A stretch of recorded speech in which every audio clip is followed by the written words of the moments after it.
System की गड़बड़ी ने 15 छात्रों को मार डाला। कैसे, कहां कहां चूक हुई, कहां कहां भ्रष्टाचार हुआ, कहां कहां लापरवाही हुई, सब कुछ आज आपको बताऊंगा। लखनऊ हादसा अपना पीछे बहुत सी दर्दनाक कहानियां छोड़कर गया। ऐसी कहानियां जिन्हें सुनेंगे तो शायद आपका मन भी दुखी हो जाएगा, शायद आपको भी गुस्सा आएगा और शायद आपको डर भी लगेगा। आप सोचने पर मजबूर हो जाएंगे कि क्यों हर बार ऐसा ही होता है। लखनऊ हादसे में 15 लोग जिंदा जल गए। किसी की मां अपने बच्चे के शव को देखकर बेहोश हो गई तो किसी के पिता जमीन पर लेटकर रोने लगे। हादसे की वजह भी पता चल गई है, गिरफ्तारी भी हो गई है, जांच टीम भी बन गई है और जांच का खेल भी शुरू हो गया है, जो कि हमारे देश में हर हादसे के बाद होता ही है। हमारे देश में अभी एक तरह की ड्रिल बन चुकी है। पहले बड़ी बड़ी ऊंची इमारतें बना ली जाती हैं, नियमों की अनदेखी की जाती है, स्थानीय स्तर पर अधिकारियों से साठ गांठ करके भ्रष्टाचार किया जाता है। बिना किसी फायर सेफ्टी के बिल्डिंग संचालित करने की अनुमति मिल जाती है और जब कोई दुर्घटना हो जाती है, लोगों की जान चली जाती है, तब जांच का खेल खेला जाता है। और इसमें कुछ नया नहीं है, हर बार की यही कहानी है। इस हादसे में भी एसआईटी की टीम बना दी गई। एसआईटी टीम में आईपीएस प्रवीण कुमार और आईएएस अमृत अभिजीत शामिल है। एसआईटी और फॉरेंसिक की टीम ने घटनास्थल पर जाकर जांच किया है। जांच में क्या मिलेगा? सब कुछ तो जल गया है और सबूत इकट्ठा किए गए हैं। जांच में पता चला है कि जिस बिल्डिंग में आग लगी है वो अवैध थी। 2016 में बिल्डिंग को गिराने का आदेश आया था, लेकिन बाद में आदेश निरस्त कर दिया गया। क्यों निरस्त किया गया होगा? क्योंकि स्थानीय स्तर पर रिश्वत दी गई होगी और रिश्वत देकर आदेश वापस करा लिया गया होगा। लेकिन अब लोग मर चुके हैं, इसलिए प्रशासन फुल एक्शन मोड में। बिल्डिंग मालिक को नोटिस जारी कर 15 दिन में जवाब मांगा गया। खबर यह भी है कि इस बिल्डिंग पर बुलडोजर एक्शन होगा, बिल्डिंग को तोड़ा जाएगा। लेकिन हैरानी इस बात की है कि जिस बिल्डिंग को 2016 में अवैध घोषित कर दिया गया था, उस पर 10 साल तक कार्रवाई क्यों नहीं हुई? जब बिल्डिंग अवैध थी तो किसके कहने पर आदेश निरस्त किया गया? बिल्डिंग के मालिक का नाम वीरेंद्र शुक्ला बताया जा रहा है। पुलिस ने गैर इरादतन हत्या का मुकदमा दर्ज कर वीरेंद्र शुक्ला समेत 4 आरोपियों को गिरफ्तार कर लिया। लखनऊ विकास प्राधिकरण के 6 अफसर भी सस्पेंड कर दिए गए। इसके अलावा 14 अधिकारियों पर कार्रवाई हो सकती है, जो कि पहले होनी चाहिए थी।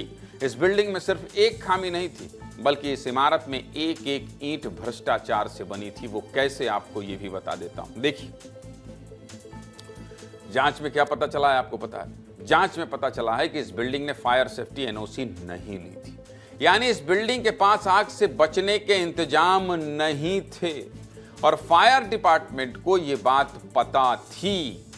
दूसरी सबसे बड़ी गड़बड़ी, बिल्डिंग को बनाने में किया गया, इस इमारत में बिल्डिंग को बनाने में की गई क्या? इस इमारत में कोई इमरजेंसी गेट ही नहीं थी, केवल एक सीढ़ी थी, यानी आने जाने का सिर्फ एक रास्ता था, जिसकी वजह से कई छात्रों का दम घुटा और वो मर गए, उनकी जान चली गई। तीसरी गड़बड़ी, बिल्डिंग का स्वरूप बदलकर क्या किया गया?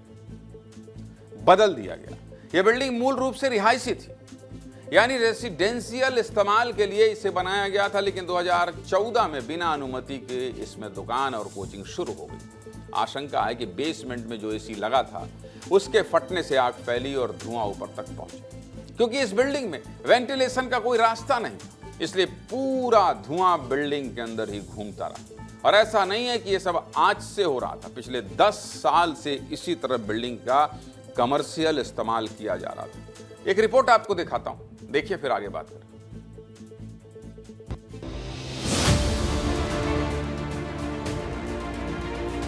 तो मेरे पीछे जो बिल्डिंग दिखाई दे रही है, ये वही बिल्डिंग है जिसमें कल एक अग्निकांड हुआ है।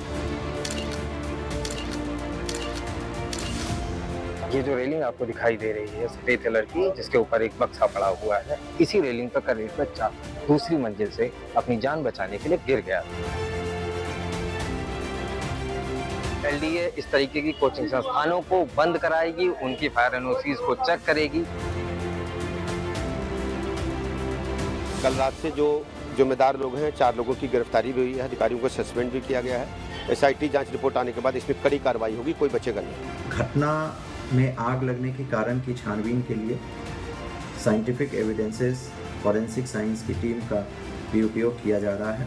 साइंटिफिक एविडेंसेस के आधार पर हम इस विवेचना को कंक्लूड करें कि कहाँ पे लैप्सेस हुए हैं और क्या क्या सुधार की आवश्यकता है, तो शासन के निर्देश के क्रम में प्रचलित है। सभी विभागों वाइज वो जहाँ पे इसमें लोग होते हैं जिनके लिए उनके बारे में जिससे बात करें और फिर लोग आते हैं।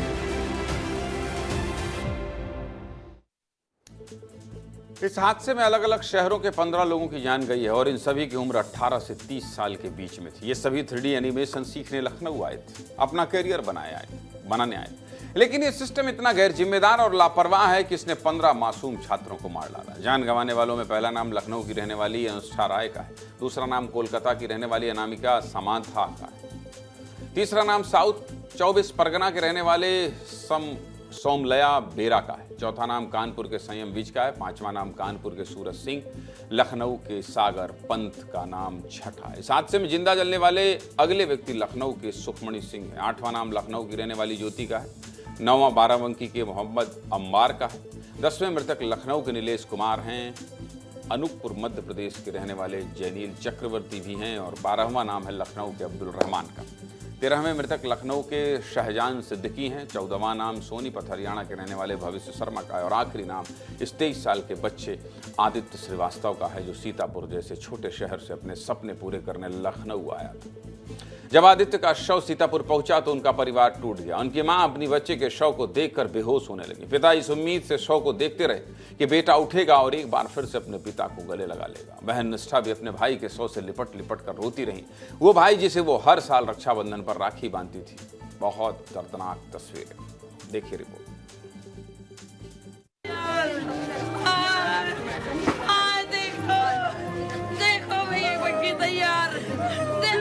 वही 1.5 किलोमीटर पे हम नहीं जा पाए भैया, वहाँ नहीं जा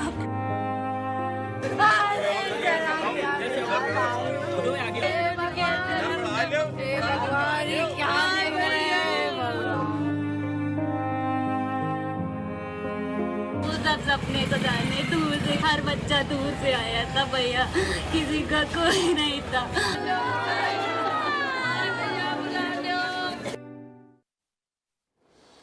आंसुओं का दर्द का ये सिलसिला नहीं रुक रहा, यहीं खत्म नहीं हो रहा है। जान गंवाने वाले 15 लोगों में 2 ऐसे थे जिनकी कुछ दिनों बाद शादी होने वाली थी। कोलकाता की रहने वाली अनामिका और लखनऊ के रहने वाले नीलेश कुमार एक दूसरे से प्रेम करते थे। इसी कोचिंग संस्थान में दोनों की दोस्ती हुई, बाद में दोस्ती प्यार में बदल गई। हाल ही में दोनों ने सगाई की और दिसंबर में दोनों की शादी तय हो चुकी थी।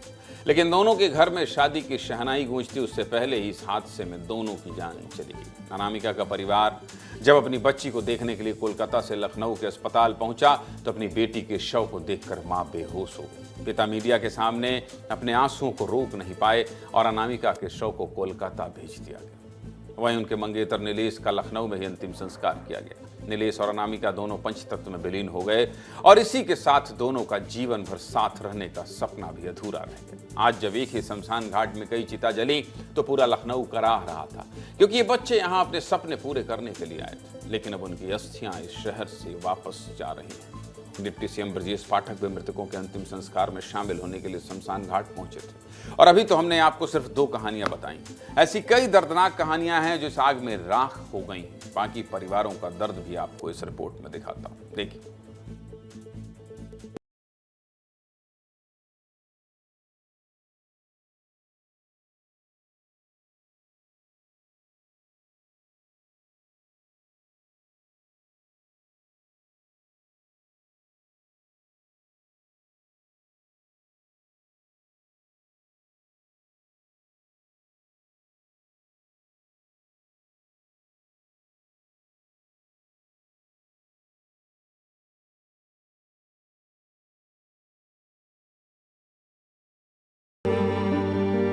भगदड़ मच गई। सब पता करने कराने के बाद हम लोग 8 साढ़े 8 बजे 8:15 बजे लखनऊ के लिए 3-4 गाड़ियों से लेकर निकले और जब वहाँ पहुँचे हैं तो पता चला कि ये तो कैजुअलिटी हो चुकी है।